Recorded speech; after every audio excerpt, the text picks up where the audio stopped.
So, Steve, let's get started. And thus far, obviously, I mean, 2022 has been a difficult year for equities across the globe, and that includes the U.S. equity markets. And but here's the thing: at Three Edge, we've done an enormous amount of research on the topic of equity market valuation, and our work continues to indicate that the way we measure equity valuations, the U.S. equity market remains overvalued.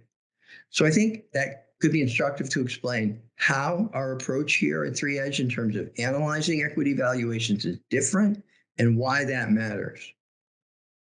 So some think that equities are fairly valued. We do not agree. And we take great pride in the fact that unlike some of Wall Street, which we believe takes shortcuts in computing valuation, we take a very deep dive, comprehensive view of what should go into valuing a stock market like the US stock market.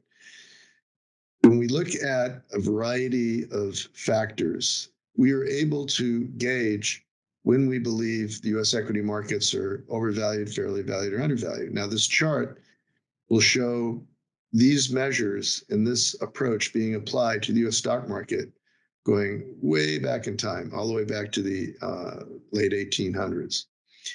And what you'll see is what you would hope to see, that when our approach indicated the market was overvalued, it coincided with great peaks in the stock market. And when our approach concluded that the market was undervalued, it did coincide with great market bottoms. So it's very consistent with what actually happened in the real world. Problem is that despite the drop in equity markets so far this year, we are still among some of the most overvalued markets in history in the US market. We never quite got as overvalued as just before the tech stock bubble burst based on our measure. But we did get to be considered the second most overvalued market at that time. And that would have been the first day of trading this year in early January. The net of it is, despite the drawdown that we've already had in the US markets this year, we still view the US markets as seriously overvalued. So I know that one important difference in terms of equity market valuation is that we consider the use of the price earnings ratio to be, I would say, less than optimal. And we think it's more accurate, reliable to focus on the price to sales ratio rather than price to earnings. So perhaps you could explain why this is the case, and then perhaps show what the current price to sales ratio of the S&P 500, for example, indicates in terms of trying to understand the current valuations and, importantly, what this could mean for future equity market returns. So here's a really important point we'd love to express, and that is that the US stock market over its 150-year history shows that while it can become noisy and irrational in the short term, it's very logical in the long term. And the price per share of the US stock market is very directly tied to the earnings, which are very directly tied to sales. The problem is, in the short term, there are times when earnings grow much more quickly or slowly than sales because profit margins fluctuate. Sometimes you have high profit margins, sometimes you have low profit margins. Over time, they all converge and mean revert to a mean. But in the short time, you can be fooled because it can be a lot higher than normal or lower than normal, and you might falsely think that's going to last forever, and it never does. Let's take a look at the last several years. Let's go back to a chart that shows what has happened with the price per share, the earnings per share, and the sales per share since the last recession, which was the financial crisis of 2008. So on this chart, you're going to see that they are highly diverging, and no one should think that this is a permanent condition, but rather this is ripe for a mean reversion. I'll come back to converge again. So the orange line is the sales per share. And what it shows is that sales have grown nicely since the last recession, but not quite doubling. The gray line shows earnings, and earnings have grown faster than sales, in fact, tripling over that time period, which is great. But finally, here's the big problem. The price per share has gone up 6 times. It hit its peak. And so even if earnings were to continue to do decently, there's a lot of convergence that needs to happen, and the price per share just got too high. There were a lot of people who bought stocks who didn't think about valuation. They just thought about riding the trend.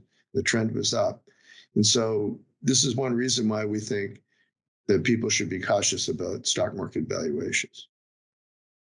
So as equity markets rallied through 2020, 2021, getting back to the profit margins, we saw the profit margin rise dramatically.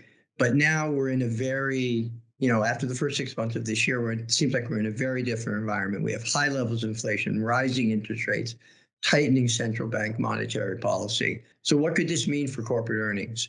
If we look at profit margins today, they are among the highest in the history of the U.S. stock market.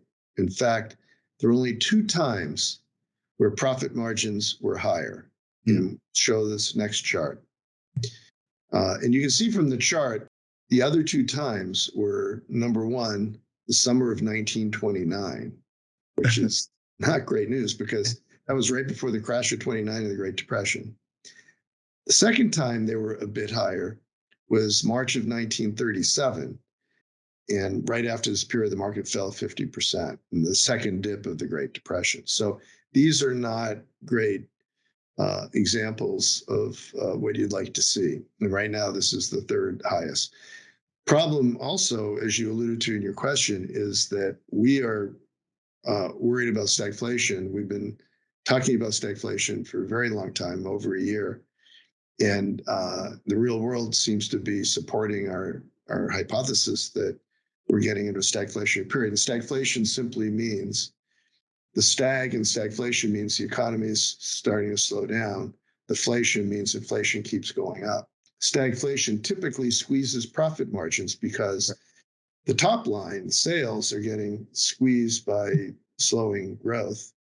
Bottom line is getting hurt by inflation rising, and that's squeezing margins. So the stagflation could be the catalyst that brings our abnormally high profit margins back to average. But that would be bad news for the valuation of the stock market as well. Excellent. So as always, my final question is based on what we have discussed here today about the U.S. stock market being overvalued by our measures. How should investors think about positioning their portfolios from here? Well, we certainly think, and based on our latest model research, that it is time not to try to be a hero, but time to stay defensive. Because we think the markets are still overvalued, the U.S. market in particular. We think that it's too risky to have too much of an allocation to U.S. stocks. It's much safer to be defensive and to be patient and recognize that by having some dry powder like floating rate treasuries or cash equivalents at ready, if it is true that markets get back to fair value, that will be an excellent time to then deploy that cash into a more favorable market at a more favorable valuation, while other people who held on too long are now forced to sell and liquidate. Excellent. All right, great. Well, thank you, Steve. Thanks for providing the insight into the current state of the valuations of the U.S. equity market, as well as how to think about equity valuation somewhat differently the way we do here at 3Edge. So that will do it for Steve and me. All our videos and all our written commentaries are always available on our website at 3edgeam.com. So until next time, on behalf of Steve and everyone here at 3Edge, thanks for listening.